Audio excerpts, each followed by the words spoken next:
Hello and welcome to Believe with Shua and Live. My name is Larry, and we're going to be finishing up on the book of Ruth. This is going to be chapter 4, the last chapter. Now let's just do a little recap on chapter 3 and how it ended.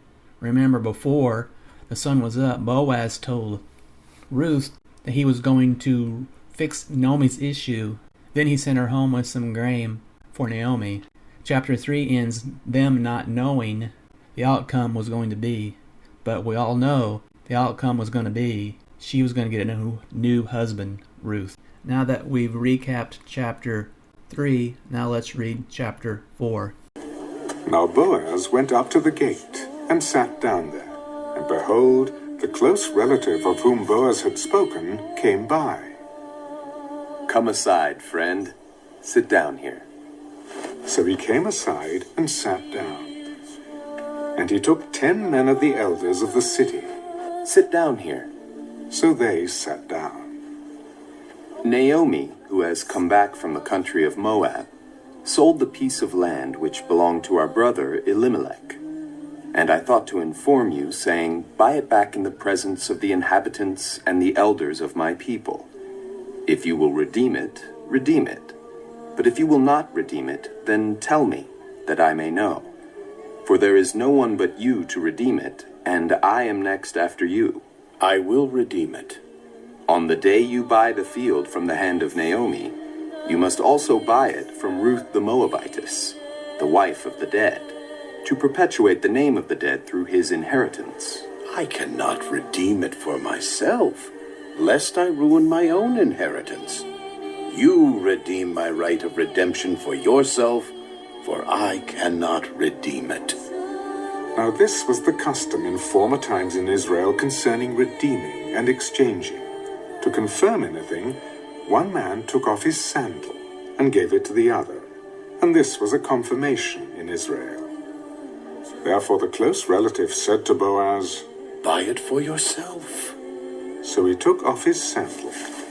And Boaz said to the elders and all the people, You are witnesses this day that I have bought all that was Elimelech's, and all that was Kilion's and Mahlon's, from the hand of Naomi.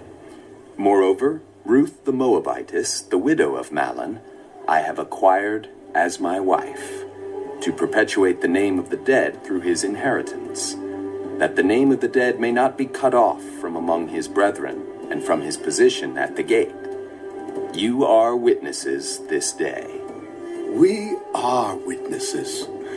The Lord make the woman who is coming to your house like Rachel and Leah, the two who built the house of Israel.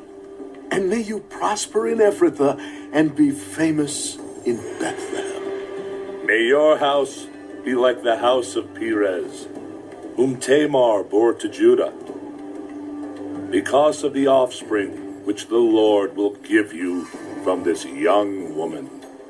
So Boaz took Ruth, and she became his wife. And when he went into her, the Lord gave her conception, and she bore a son.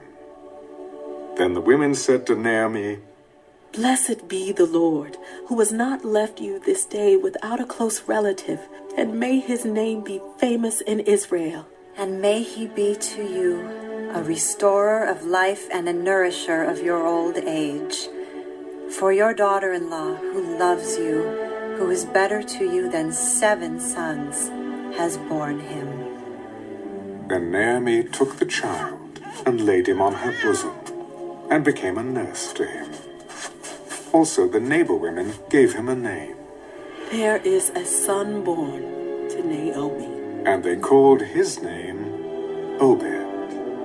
He is the father of Jesse, the father of David. Now this is the genealogy of Perez.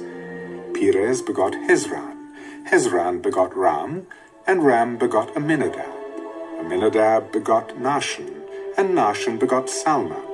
Salmon begot Boaz, and Boaz begot Obed.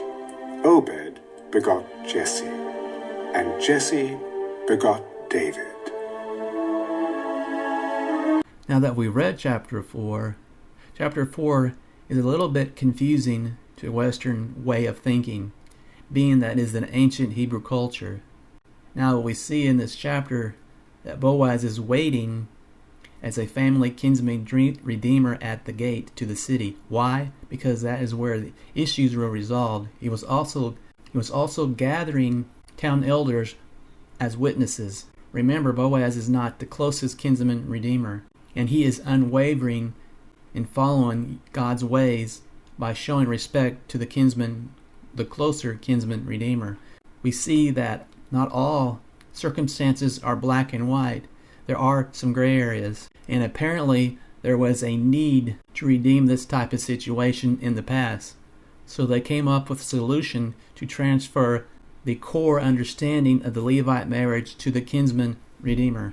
Remember, this is not in Yahweh's law. It was a tradition. The main responsibility of the kinsman redeemer in this situation was to redeem the land back to the family. This closer kinsman redeemer was willing to buy back the land. Why? Because he would gain more land for his own family line, for his own sons. Because Naomi was a older woman and she had no sons, he would be able to keep the land. But Boaz threw a wrench in the situation by stating that the land needs to be bought by him through Ruth for Naomi in a levirate marriage. The closer kinsman redeemer did not like this idea because he would not gain anything. Then the closer kinsman redeemer gave the opportunity to Boaz. This was showing Boaz's true nature and how he understands the underlining principles that Yahweh has embedded in his laws. This is teaching us the core principle about loving your neighbor as yourself. Now let's move on. Now we see that the redeeming process has started when the closer kinsman redeemer took off his sandal and gave it to Boaz, giving him the responsibility to redeem Naomi's land and to marry Ruth, in order to give Naomi a son. But we don't know who owned the land. It was most likely another clan that Naomi's husband sold before they moved to Moab. Most likely sometime earlier, Boaz went to redeem the land for Naomi. Then he took Ruth as his wife, as he promised. Ruth then gave birth to a boy, and Naomi named the boy Obadiah. He was the father of Jesse, the father of David. Well, that's it for this book. Hope everybody enjoyed it. And may Yahweh bless you and keep you. May his face shine upon you and give you shalom.